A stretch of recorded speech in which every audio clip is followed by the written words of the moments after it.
So again, the essential question was, why does a Leyden jar zap your finger? This is investigation 17. So this is our picture of the Leyden jar, right? So we have the real one on the left, and then we have this kind of diagram on the right to show it. A little bit of a simplification.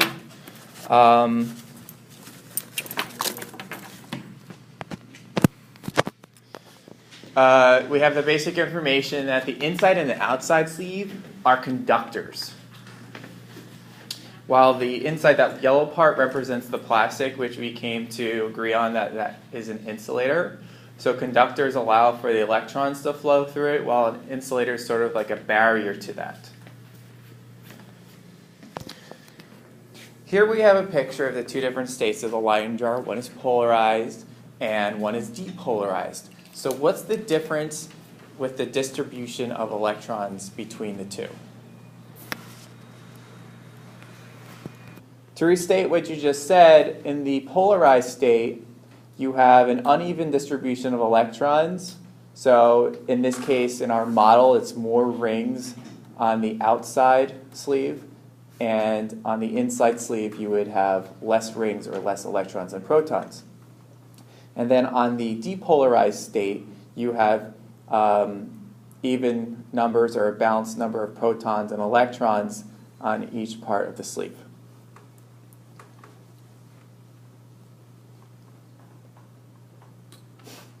Okay, there's a lot going on here, and we'll back up in a second. I'm just going to let it finish. So if we look at this drawing, this yellow circle represents what? What does this yellow circle represent?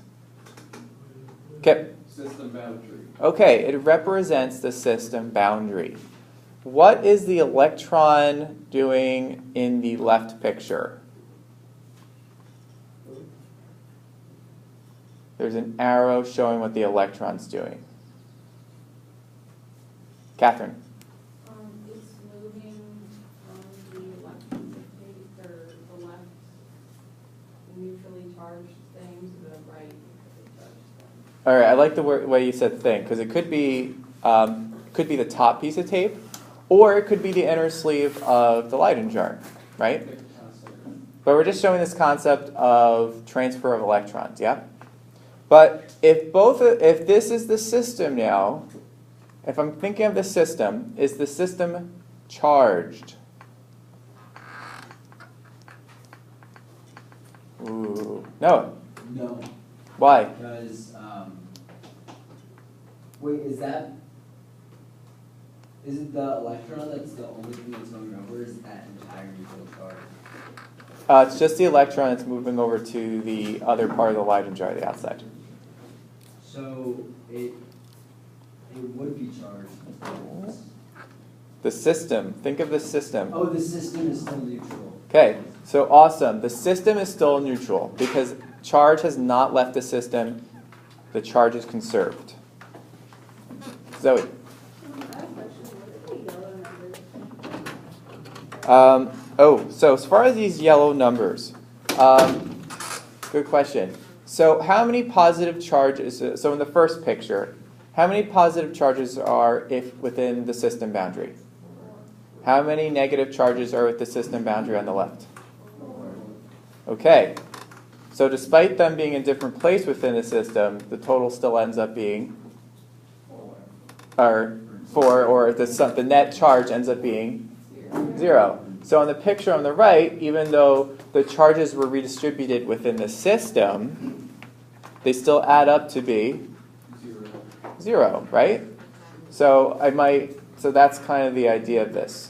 So this is like an example of this conservation of charge idea. So we would call this system perhaps not charged, but the other word we would use is called what? Definitely neutral. Is the charge separated or not? So the charge is separated, so we would call that polarized. So the Leyden jar, if this represents the Leyden jar, it's a polarized system.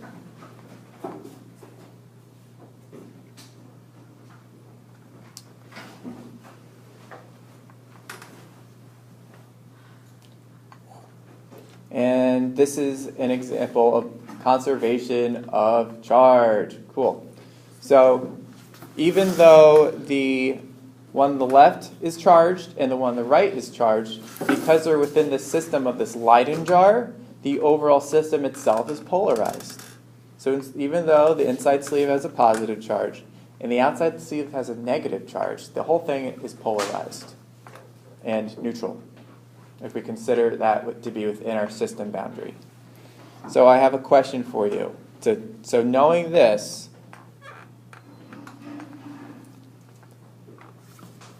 which image here shows conservation of charge? And ignore that yellow writing for a moment.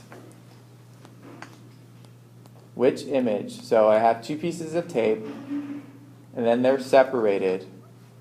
Which of those arrows goes to the conservation of charged tape? Sorry, it's a bad way of saying it, but Joe. The one that's to the right. And why would that be? Because no matter how you think of it, the system itself will have 4 positive charges and 4 negative charges. Okay, that's a good. 4 Yep. electrons and 4 neutrons. Cool. And you also don't have any negative charges that are extra, right? Yeah. So the negative, where those negative, so the one on the right, the rightmost piece that's here, that rightmost piece has a negative charge that came from the other side. Now, something I want to point out to you that I didn't probably talk about before, and we'll just make it real brief. So when you put the two pieces of tape together, that is when the charges are actually transferring. Oh, so is that the ripping? No, it's not the ripping. So just by them being close to each other allows, like on top of each other, not even close, but on top of each other and touching, allows there to be a transfer. Think about putting your hands together. Say one of your hands is cold and one of your hands is hot. What happens when you put your hands together? Eventually they're going to fuse the temperature. Yeah, all right. So because energy is being transferred from hot to cold, right? So that's kind of like this idea. So the piece of tape that wants electrons more, once they're in contact, is going to take some electrons from the other piece of tape. So from this, so the smooth and the sticky. So the smooth is going to take electrons from the sticky side when they're in contact with each other. When you pull the pieces of tape apart, what you're thinking about is just separating two charged objects. So this is the last, I think this was maybe one of the more challenging questions. We're looking at a conservation of energy table and what happens during the polarization-depolarization process. So when we're talking about kinetic energy, I'm kind of looking at the before and after process. So during the before process and end process, we kind of think about it as at rest. The electrons aren't moving at those stages. Like there's no net movement. So the the one on the left shows the polarized state, and the picture on the right shows the, sorry, just give me a second to think here. Looks like I have an issue with the picture. Looks like I'm missing something. There we go. That looks better. The one on the right has a depolarized state. So when we're looking at change in thermal energy, and we think about, was there a change in temperature? We're not really looking at the system increasing or decreasing temperature. The Leyden jar really isn't rising in temperature or lowering in temperature. And the second part of that was there wasn't really I was saying about if energy is transferred out of the system, that doesn't have to mean there's a change in thermal energy. It could mean there's a change in potential energy, or it could be a change in kinetic energy. So heat and change in thermal energy are not exclusive partners. All right, so looking at work real quick. You have this scary hand touching the Leyden jar, the outside of it. And then you have the fun fly stick. So then you have the inner sleeve of this fun fly stick. Now, what's going on with the force and the distance on the electrons on the inner sleeve? Ooh, somebody new. Thank you, Catherine. I want Noah, but I want somebody new to answer that. What's going on with the force and distance? What direction are they both going? Someone new. Thank you, Angela. Okay, Zoe, you asked a question, but you didn't answer one, so you can answer. Outwards. What? Outwards. Okay, so they're going in the same direction? Yeah. Okay. So how about when they're being placed on the outer sleeve? Are they going, how about the direction of the force and the distance there? Nope. I need somebody, if you already had participated, can't answer. So somebody new.